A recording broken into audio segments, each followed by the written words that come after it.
നാട്ടുവാർത്തയിൽ ഇന്ന് പടയണിയുടെ കഥയാണ്.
അഞ്ചു വർണ്ണങ്ങൾ പ്രകൃതിയുമായി ഇണങ്ങിപ്പോകുന്നു.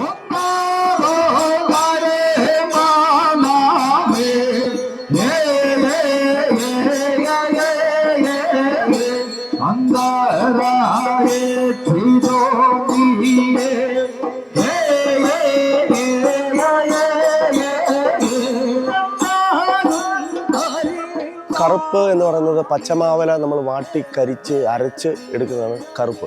അതേപോലെ തന്നെ ചുമപ്പ് എന്ന് പറയുന്നത് ചെങ്കല്ലാണ്. നമ്മുടെ പ്രകൃതിയിൽ നിന്ന് കിട്ടുന്ന ചെങ്കല്ല് നമ്മൾ ശേഖരിച്ച് നമ്മളത് വളരെ ശ്രദ്ധാപൂർവ്വം അരച്ചെടുക്കുന്നതാണ് ചുവപ്പ്. പിന്നെ മഞ്ഞ എന്ന് പറയുന്നത് മഞ്ഞൾച്ചെണ്ണയായിരുന്നു പണ്ട് ഉപയോഗിച്ചുകൊണ്ടിരുന്നത്. ഇപ്പോൾ അത് കിട്ടാനില്ലാത്തത് കൊണ്ട് തന്നെ നമ്മൾ മഞ്ഞൾ ഉപയോഗിക്കുന്നു, ടൂർമറിക് പൗഡർ ഉപയോഗിക്കുന്നു. അതുപോലെ പാളയുടെ തനത് നിറമായ പച്ച നമ്മൾ ഉപയോഗിക്കുന്നു. അതേപോലെ തന്നെ പാളയുടെ പുറം ചെത്തി ഒരു പ്രത്യേകതരം കത്തി ഉപയോഗിച്ച് ചെത്തിയെടുക്കുന്നതാണ് പാളയുടെ വെള്ളം. അങ്ങനെ 5 നിറങ്ങൾ ആണ് നമ്മൾ കോലമെഴുത്തിന് ഉപയോഗിക്കുന്നത്.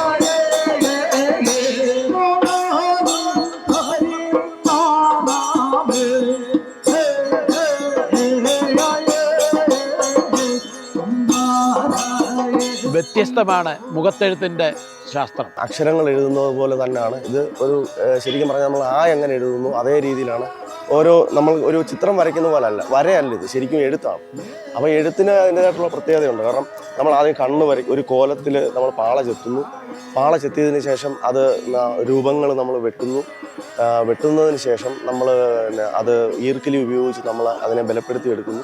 അതിനുശേഷമാണ് നമ്മൾ കുരുത്തോലയുടെ ഒരു പ്രത്യേക തരം ഭാഗം നമ്മൾ എടുത്ത് നമ്മൾ അടിച്ചു ആ ബ്രഷായിട്ട്, അതായത് മഷിക്കോലം എന്നാണ് പറയുന്നത്.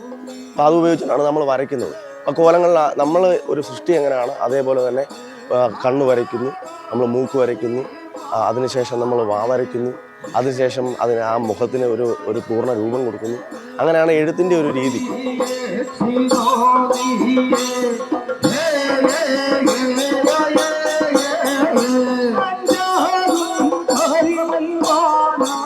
നിരവധി പ്രതിസന്ധികളും ഇവർ നേരിടുന്നു. വീട്ടിൽ നമുക്ക് സാധനങ്ങൾ കിട്ടാനുള്ള ബുദ്ധിമുട്ടാണ് കൂടുതൽ.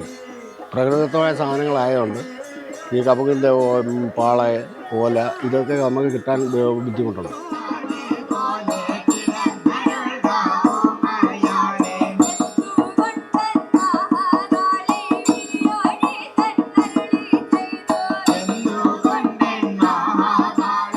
സർക്കാർ ശ്രദ്ധിക്കേണ്ട ചില കാര്യങ്ങളുണ്ട്. വേണ്ടത്ര പരിഗണന തരുന്നില്ല. അത് ചെയ്യേണ്ടത് എന്താണെന്ന് വെച്ചാൽ ഈ പറയുന്ന പടയണി കലാകാരന്മാർ അവർ സാധാരണ മനുഷ്യരാണ്. അവർക്ക് വേണ്ടത്ര സാമ്പത്തിക സഹായങ്ങളോ പ്രായമാകുന്ന സമയത്ത് അവർക്ക് പെൻഷനോ കാര്യങ്ങളോ ഒന്നുമില്ല. അപ്പോൾ അത് സർക്കാർ ശരിക്കും അത് പരിഗണിച്ച് അവർക്ക് വേണ്ട പരിഗണന കൊടുത്ത്, കാരണം ഏകദേശം 12-ാം നൂറ്റാണ്ട് മുതൽ പടയണി ഉണ്ടായിരുന്നു എന്നാണ് പറയുന്നത്. അപ്പോൾ അത്രയും കാലപ്പഴക്കമുള്ള ഒരു കലാരൂപത്തെ വേണ്ടത്ര രീതിയിൽ സംരക്ഷിക്കണമെന്നാണ് സർക്കാരിനോട് പറയാനുള്ളത്. ഇതിനോട് ചേർന്ന് നിൽക്കുന്നവർക്ക് അതിൽ നിന്നും ഒക്കെ ഒന്ന് വിട്ടു നിൽക്കാനുള്ള ഒരു മാനസികാവസ്ഥ ഉണ്ടാവുമെന്നാണ് ഞങ്ങൾ വിശ്വസിക്കുന്നത്.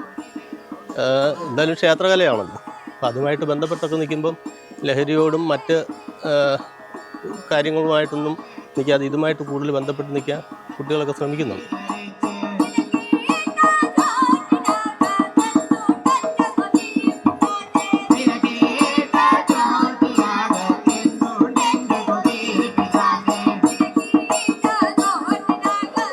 നാട്ടുവാർത്തയിൽ മറ്റൊരു വിഷയവുമായി വീണ്ടും കാണാം. നന്ദി, നമസ്കാരം.